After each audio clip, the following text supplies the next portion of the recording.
देखो, तो स्टार्ट करेंगे वर्क पावर एनर्जी में। तो वर्क पावर एनर्जी में सबसे पहले बात करेंगे किसका, वर्क का। तीन टॉपिक है, वर्क है, पावर है, आ रहा है। तीनों के जो यूनिट है वो जूल ही है। तीनों का यूनिट क्या है, वर्क का भी यूनिट जूल है, पावर का यूनिट है जूल पर सेकेंड, पावर का यूनिट है, और एनर्जी का यूनिट है। तो वर्क और एनर्जी दोनों, तो सिंपल वर्क को डिफाइन कैसे करूंगा, तो work is a form of energy, आ रहा है, work is a form of energy. तो कैसे लिखेंगे वर्क को, तो वर्क होगा सीधा डेफिनेशन, ये होगा फोर्स और into displacement in the direction of force, आ रहा है कि जिस डायरेक्शन में फोर्स है उसी डायरेक्शन में डिस्प्लेसमेंट होना चाहिए। तो इसके लिए अपन एक बॉडी बनाएंगे ऐसा, जिसका मास कितना रहेगा। अगर मैं इस पे ऐसे फोर्स लगा दिया, मास इसका m है, अगर मैं इस पे ऐसे फोर्स लगा दिया F, तो ये पक्का इसको खींच के आगे लेके जाएगा। अगर ये ऐसे सरफेस पर है तो, आ रहा है, अगर ये ऐसा सरफेस है तो सरफेस है तो पक्का ये उसको आगे लेके जाएगा। तो मैं बोला कि भाई आगे खसक के ये यहां तक आ गया, तो कितना डिस्टेंस कवर किया, d। तो फोर्स तो ऊपर जा रहा है और डिस्प्लेसमेंट, तो भाई दोनों तो एक डायरेक्शन में। तो मेरे पास दो ऑप्शन है। ऑप्शन क्या है, मैं इस फोर्स का ऐसा कंपोनेंट लेता हूं जो किस में जाए, d की ओर जाए, इन द डायरेक्शन ऑफ फोर्स। तो या इसको ऐसे लिख सकता हूं, displacement into force in the direction of displacement. चाहे फोर्स अगर अलग जा रहा है तो डिस्प्लेसमेंट उसके डायरेक्शन में जाना चाहिए, या डिस्प्लेसमेंट अलग जा रहा है तो फोर्स उसके आ रहा है। तो मैं यहां से क्या लिखूंगा, देखो मैं इसे लिखूंगा कि ये एंगल मान के चलो कितना था, तो F का कंपोनेंट एक इधर जाएगा F, और एक F का कंपोनेंट ऊपर जाएगा F।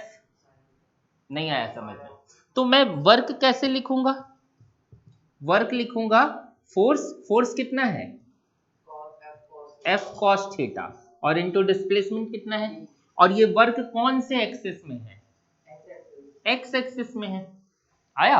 और वर्क वाई एक्सिस में कितना हो जाएगा, तो वर्क वाई एक्सिस में फोर्स क्या है और डिस्प्लेसमेंट क्या है, क्योंकि ऊपर तो उधर जा रहा है, आया। तो इसीलिए इसका ये कौन से एक्सिस में है, इन, तो वाई एक्सिस में कोई भी फोर्स, कोई भी वर्क, आया। तो दूसरा फंडा ये है, दूसरा बेसिक चीज ये है कि अगर फोर्स डिस्प्लेसमेंट के परपेंडिकुलर है, यहां ये वाले फोर्स नहीं है, इस फोर्स का दो कंपोनेंट बना दिया, एक उधर गया एक, तो ये वाला फोर्स जो F cos थीटा है वो D के डायरेक्शन में है, तो वर्क हो जाएगा फोर्स इनटू डिस्प्लेसमेंट। लेकिन एक फोर्स अगर ऊपर भी जा रहा है तो इसका कोई वर्क आ रहा है, क्योंकि भाई फोर्स और डिस्प्लेसमेंट आपस में कितने डिग्री पर है, परपेंडिकुलर है, आ रहा है। तो कहीं भी दिखे कि फोर्स परपेंडिकुलर टू डिस्प्लेसमेंट है तो सीधा सीधा वर्क आ रहा है, समझ में। तो ये हमारे पास वर्क है। अब इसका यूनिट कैसे लिखेंगे, यूनिट कैसे लिखा जाएगा, यूनिट लिखा जाएगा फोर्स का न्यूटन और डिस्प्लेसमेंट का, तो 1 newton per metre square is equal to होता है 1 जूल। और इसका डायमेंशनल फॉर्मूला क्या है, डायमेंशनल फॉर्मूला क्या है, न्यूटन का m1 l1 t माइनस और मीटर का एक l1, तो कितना हो जाएगा ये m1 l2 t माइनस, नहीं आया समझ। तो हमारे पास जब इतना हो गया तो अब type of work, type of, अब ये पहला पॉजिटिव, पॉजिटिव क्या है कि भाई ऐसा एक बॉडी है, इधर फोर्स जाए और इधर ही, आया। तो इस समय एंगल तो देखो, पहला है पॉजिटिव वर्क, आ रहा है, तो एंगल जो है वो थीटा है, और थीटा जो है वो लेस देन क्या है, आया।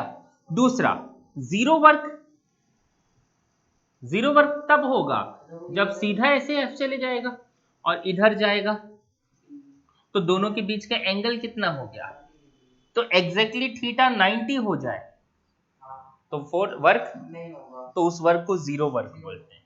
आ रहा है समझ में? थीटा अगर 0 से 90 के बीच में रहे, यहाँ क्या लिखेंगे, थीटा जो है वो किससे छोटा है, 90 से, और किससे बड़ा है, 0 से। तो इन दोनों के बीच में रहे तो पॉजिटिव देगा वर्क, अगर एग्जैक्टली 90 हो जाए तो नेगेटिव देगा, हाँ 0 होगा। और अब इसमें और नेगेटिव वर्क भी आएगा। कौन सा वर्क आएगा? तो नेगेटिव वर्क कैसा आएगा? नेगेटिव वर्क कैसा आएगा? तीसरे टाइप का वर्क।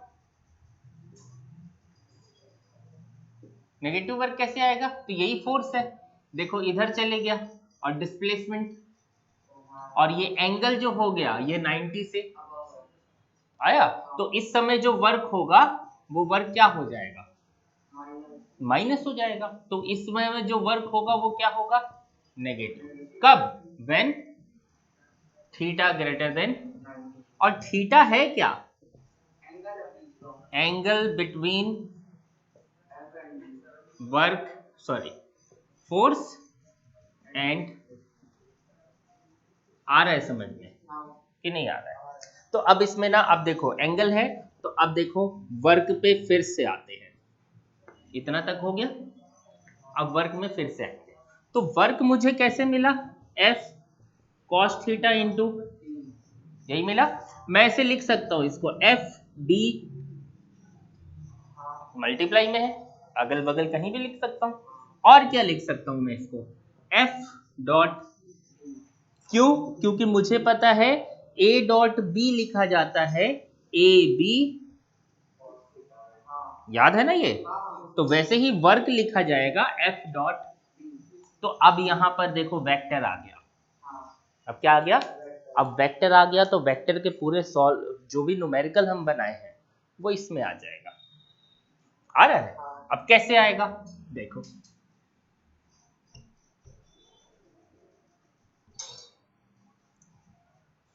दो घंटा सिर्फ वर्क ही चलेगा, और 2 घंटा सिर्फ एनर्जी चलेगा, पावर में कुछ नहीं रखा है, वो आधे घंटे या 1 घंटे का है सिलेबस।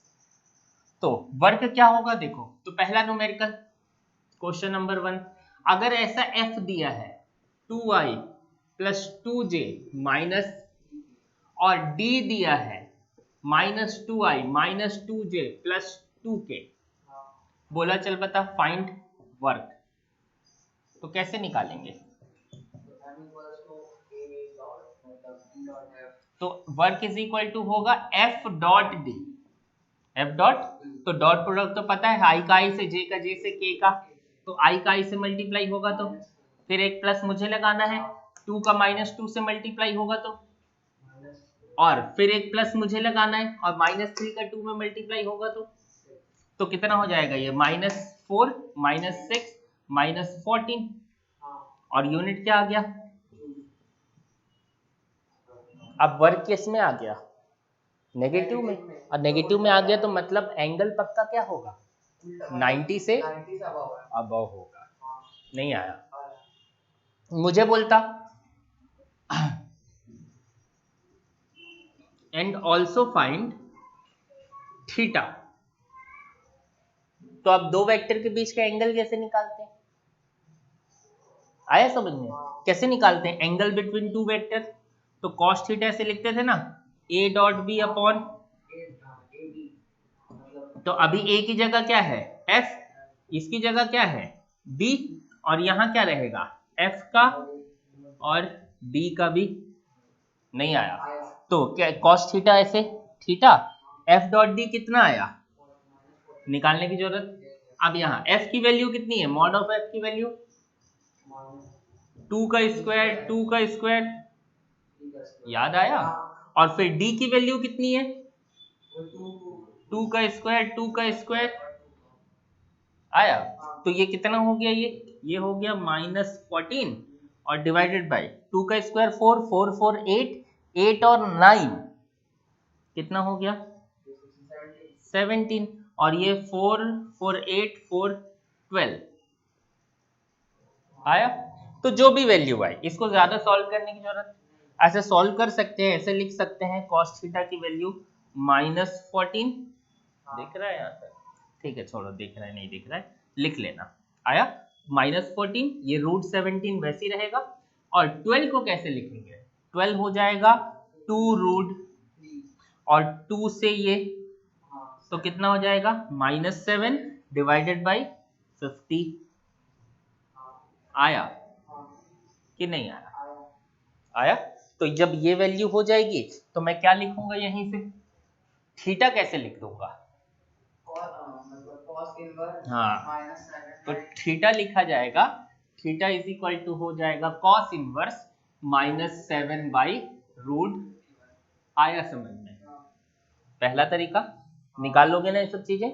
दूसरा क्वेश्चन नंबर, अब क्वेश्चन नंबर 2 क्या है? ऐसा वर्क दिया है, बोला है ये F इधर जा रहा है 10 न्यूटन का, और इसमें ऐसे डिस्प्लेसमेंट है 30 मीटर का। बोला चल बता, और ये एंगल जो है ये है। बोला कि चल बता फाइंड वर्क। तो वर्क कौन कौन से एक्सेस में होगा? एक एक्स एक्सेस में और एक, तो मैं कैसे बनाऊंगा? ये वाई एक्सेस बनाऊंगा और ये, तो एक्स एक्सेस में कैसे लिखूंगा? F cos थीटा इंटू कौन से एक्सेस में? तो ये सॉल्यूशन में क्या लिखूंगा कि ये कायदे से क्या है? ये है वर्क इन एक्स एक्सेस। नहीं आया? और ये कितना है? ये है F cos थीटा इंटू, अब F कितना है? 10 cos 30 और D कितना है? 30। आया समझ में? तो ये 30 इंटू 300 और cos 30 होता है 1/√3/2 होता है क्या? √3/2। तो कितना हो जाएगा ये हो जाएगा 150 रूट, और यूनिट किस में आ गया? अब पॉजिटिव वर्क है क्योंकि एंगल देखो, हाँ 90 से आ रहा है समझ में कि नहीं आ रहा है? एकदम इजी इजी है, एक ही फॉर्मूले से पूरा चल रहा है। आ रहा है?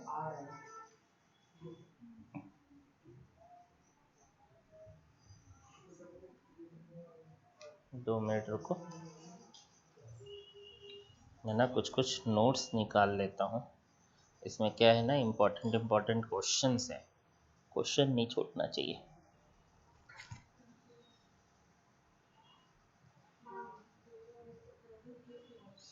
जितना गर्मी हो रहा है ना,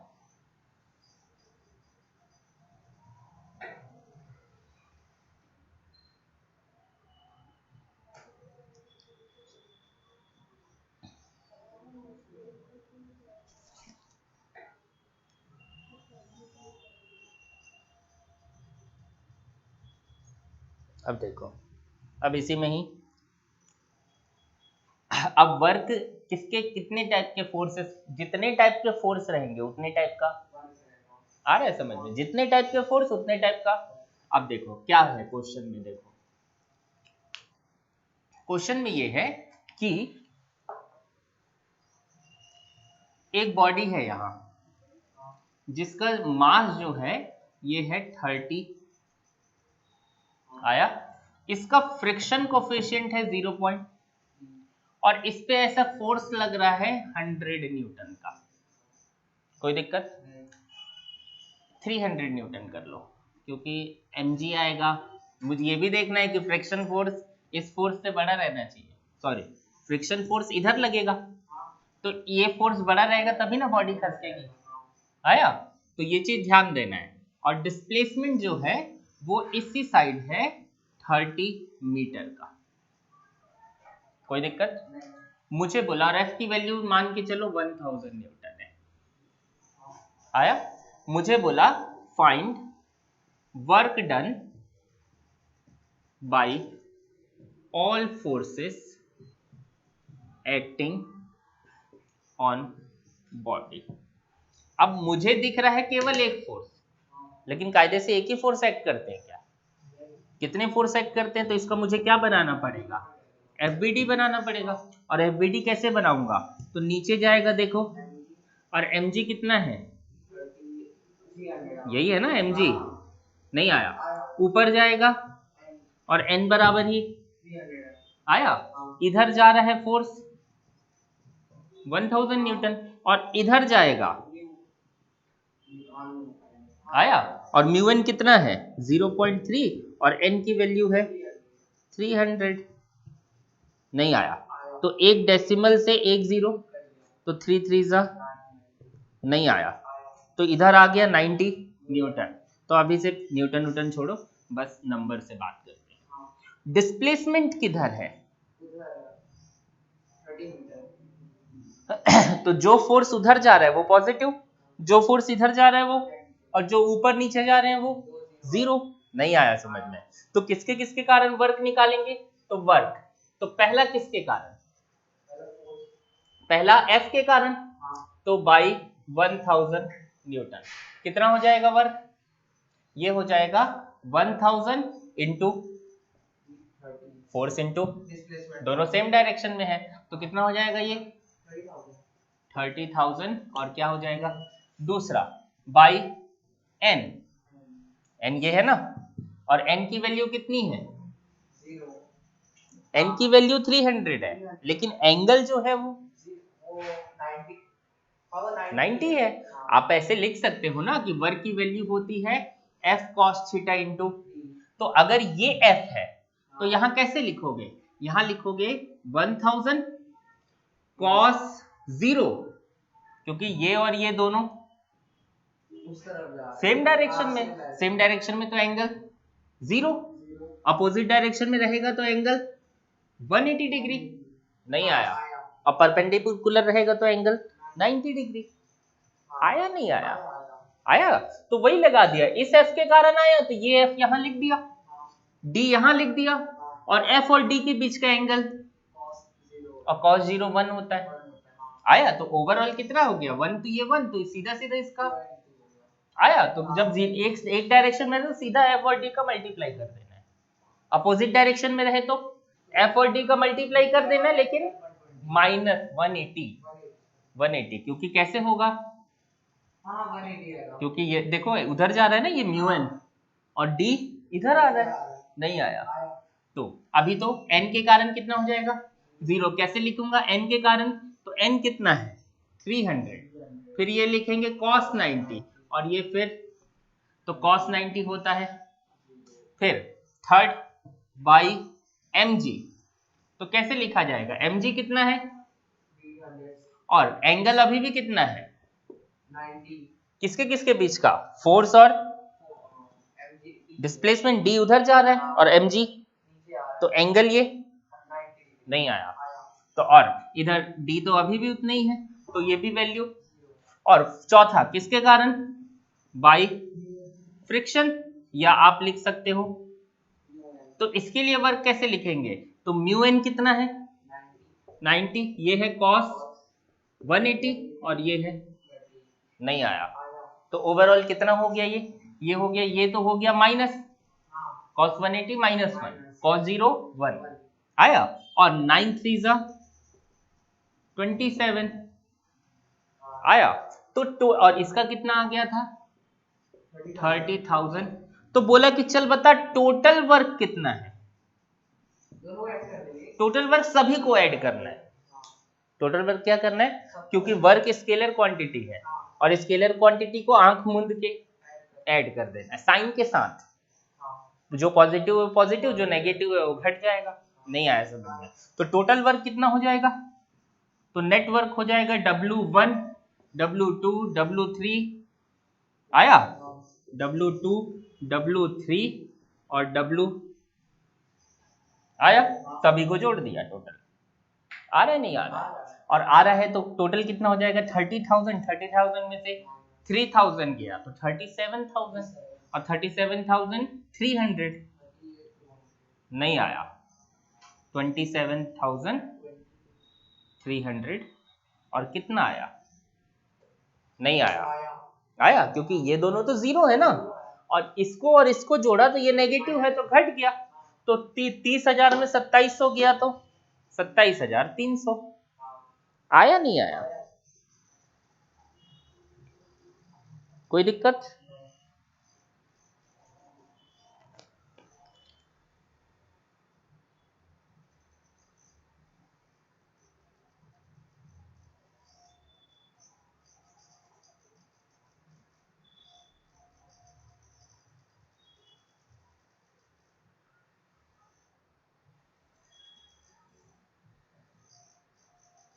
आज बेसिक बेसिक एकदम वर्क की चर्चा होगी पूरी, ठीक है। इतनी चीजें पूरी समझ में आ रही है, कोई दिक्कत?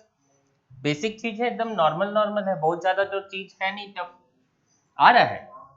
अब देखो इसमें करना क्या है,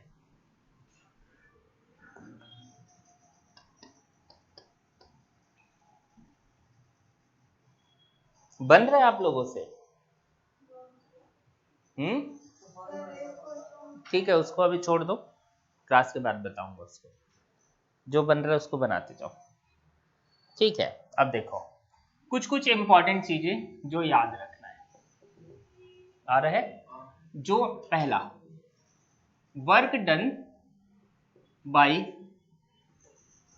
ग्रेविटेशनल फोर्स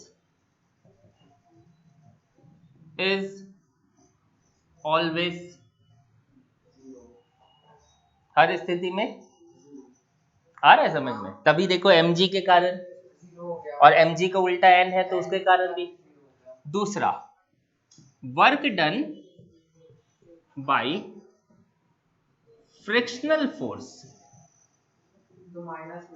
इज, हाँ, इज ऑलवेज नेगेटिव। आया, क्योंकि हमेशा वो अपोज करेगा। हाँ, तो कहीं भी अगर मुझे लिखना है कि ग्रेविटेशनल फोर्स के सॉरी एक्स फ्रिक्शनल फोर्स के कारण, तो क्या लिखूंगा, सीधा सीधा पहले ही मैं माइनस लगा दूंगा। आ रहा है समझ में? अब देखो इंपॉर्टेंट चीज ना, फिर से क्वेश्चन, इतने टाइप के वर्क है ना कि रियल में अगर मैं शीट दूंगा ना तो उसमें कम से कम 15 टाइप है वर्क के। आया, और हर एक टाइप में दो दो तीन तीन क्वेश्चन, तो 45 से 50 क्वेश्चन से वर्क आया। देखो सोचो, ये वॉल है, सीलिंग बोल सकते हैं, सीलिंग से एक रस्सी लटकी हुई है और उस पर कितना मास है, और ये जो है ये मासलेस है। हाँ, इसका कोई मास, ज्यादातर हम जो भी रस्सी लेंगे उसका कोई मास नहीं रहेगा। आया। अब दिक्कत क्या है, मासलेस स्ट्रिंग है, ठीक है। दिक्कत ये है कि अगर मैं इसको यहां तक उठा के लाऊं, मैं इसको यहां तक उठा के लाया और छोड़ दिया, यहां तक उठा के लाया, और तो मुझे बताना है कि work done by the all forces acting on M कितने एंगल पे लेके आया, थीटा। तो अब ये यहां नहीं रहेगा, इस मासलेस स्ट्रिंग को यहीं लिख दो, और ये एंगल कितना है, और यहां से ला करके मैं इसको क्या कर दिया, रिलीज कर दिया। मतलब वहां से छोड़े, हाँ, यहां से ऐसे लटका था, मैं ऐसे लाया छोड़ दिया, तो जब मैं छोड़ दिया तो मैं कोई फोर्स नहीं लगा, आया कोई फोर्स में, तो मुझे बताना है कि, और इसका लेंथ जो है ये आप मान सकते हो कितना है, तो मुझे बताना है कि इसके कारण वर्क कितना होगा, मुझे ये बताना है। आ रहा है समझ में? यही क्वेश्चन है ना, क्वेश्चन में इतने सारे हो गए हैं ना कि मेरे को ध्यान ही नहीं है।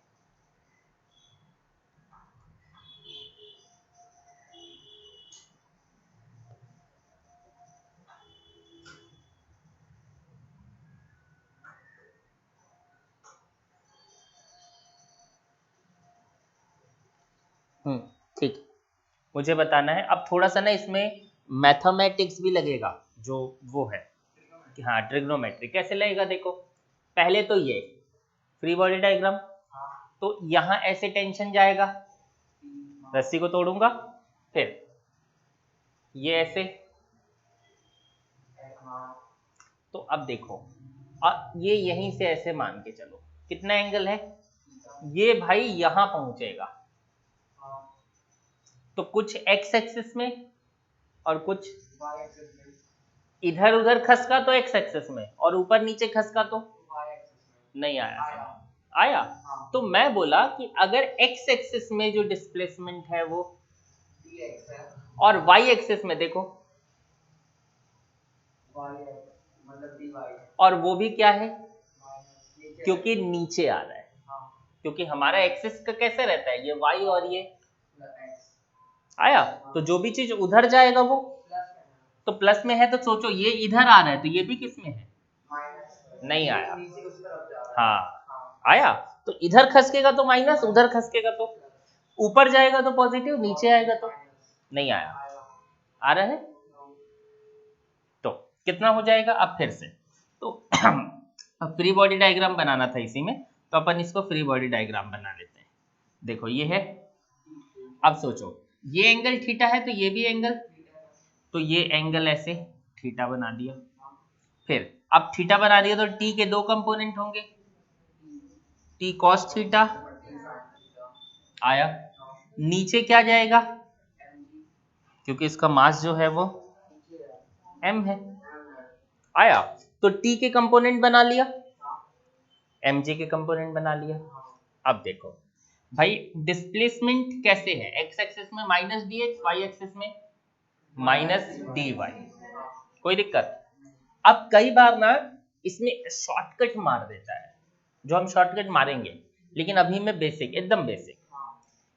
इसके कारण ये कौन से एक्सिस में है, वाई एक्सिस में है, तो इसके कारण due to T cos theta कितना हो जाएगा वर्क, फोर्स, और इनटू में डिस्प्लेसमेंट। डिस्प्लेसमेंट कहाँ है, क्योंकि यहां से ये, तो कौन सा डिस्प्लेसमेंट, और वो किस में रहेगा, तो अब एंगल उंगल लेने की कोई जरूरत, देखो फोर्स ऊपर गया, डिस्प्लेसमेंट, तो ऑटोमेटिकली 180 डिग्री का एंगल, तो मैं सीधा सीधा, आया समझ में, शॉर्टकट, एंगल लेने की जरूरत, तो ये कितना हो जाएगा minus T cos theta into, अब ये वर्क आ गया फिर से, due to T sine theta कितना वर्क, तो फोर्स, और वो भी किस में, क्योंकि आया, और डिस्प्लेसमेंट किस में, एक्स एक्सिस का है ना ये, हाँ तो वो भी माइनस, नहीं आया, तो कितना हो जाएगा ये हो जाएगा माइनस माइनस प्लस, तो कितना हो गया टू साइन थीटा इंटू, नहीं आया, कोई दिक्कत। और लास्ट कौन सा बच गया, लास्ट कौन सा बच गया, mg, तो mg के कारण वर्क कितना होगा,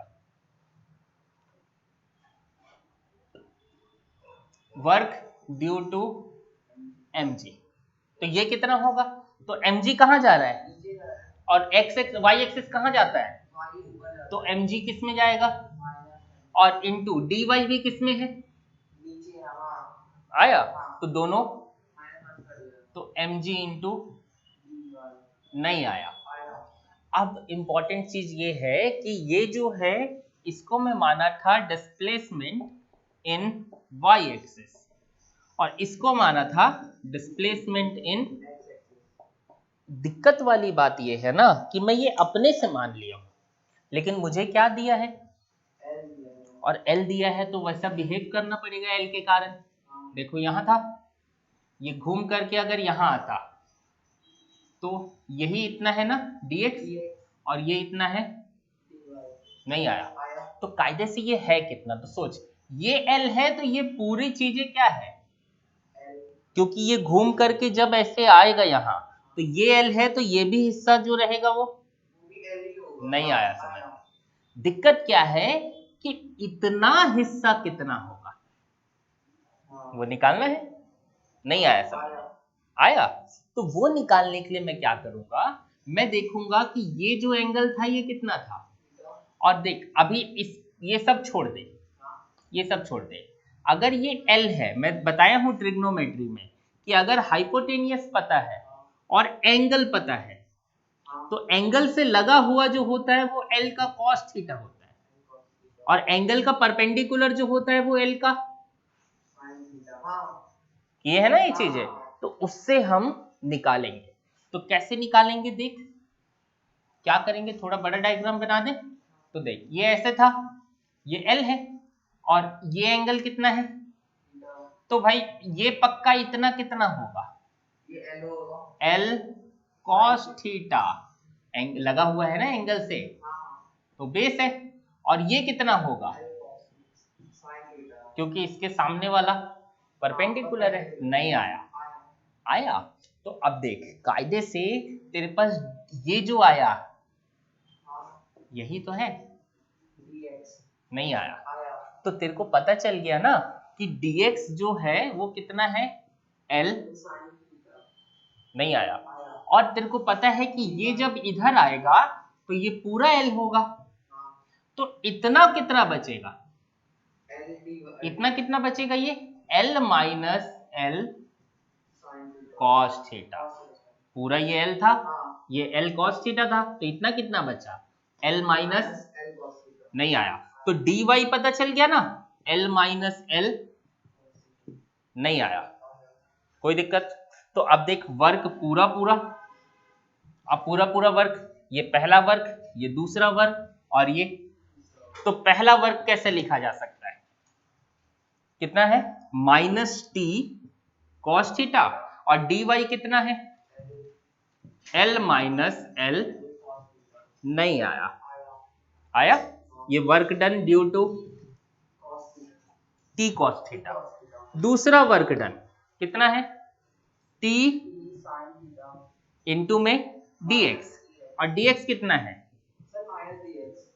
माइनस, दोनों माइनस माइनस था तो प्लस हो गए थे ना, नहीं आया। तो टोटल कितना हो गया, TL,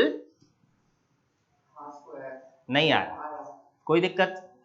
और थर्ड इसके लिए mg, और dy कितना है, l माइनस l, नहीं आया। ये ऐसे ना डेरिवेशन टाइप की चीजें बहुत सारी आएंगी। आया? डेरिवेशन टाइप की चीजें बहुत सारी आएंगी, और ये ज्यादातर आएगा find the work done by the gravitational force. तो ग्रेविटेशनल फोर्स के कारण हमेशा वर्क डन जीरो तब होगा जब वो स्लाइड होगा, जब वो क्या होगा, लेकिन अगर वो लटकेगा तो उसके कारण जीरो नहीं होगा। आ रहा है समझ में?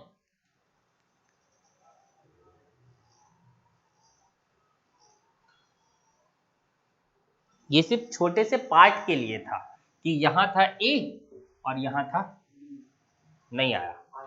जितना क्वेश्चन करा रहा हूं यही सबसे ना, मतलब पूरा बेसिक खुलेगा। आ रहा है? तो इसीलिए ये सब ना एकदम अच्छे से, हर क्वेश्चन एकदम अच्छे से करना, एक भी क्वेश्चन भूलना नहीं, क्योंकि ये सब पूरे क्वेश्चन ना बहुत इंपॉर्टेंट इंपॉर्टेंट क्वेश्चन है। कई बार कॉन्सेप्ट इधर से इधर हो जाएगा,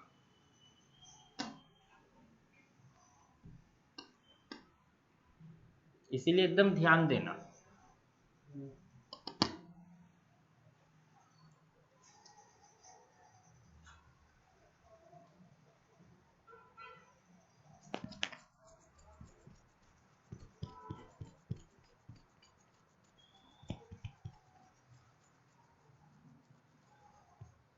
चलो क्वेश्चन, एक ऐसे इंक्लाइंड प्लेन है, कितने एंगल पे, थीटा।